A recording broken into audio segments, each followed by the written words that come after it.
انا بصراحه انا مش عارفه كل مكوى القميص دوت بيغير لونه ليه. بصراحه انا مش عارفه لونه بيتغير ليه بعد الكويه.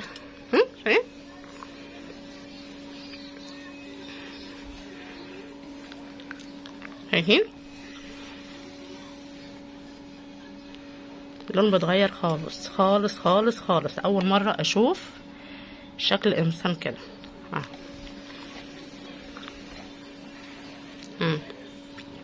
المكوى بارده اصلا مش حاميه قوي. مش عارفه القميص ده بقى هو اللي كده مش اول مره. شايفين اللون ده من اللون ده. عشان ده لون احمر. اعمل انا ايه بقى؟ انا بخاف اكويه اصلا. هتطلق النهارده.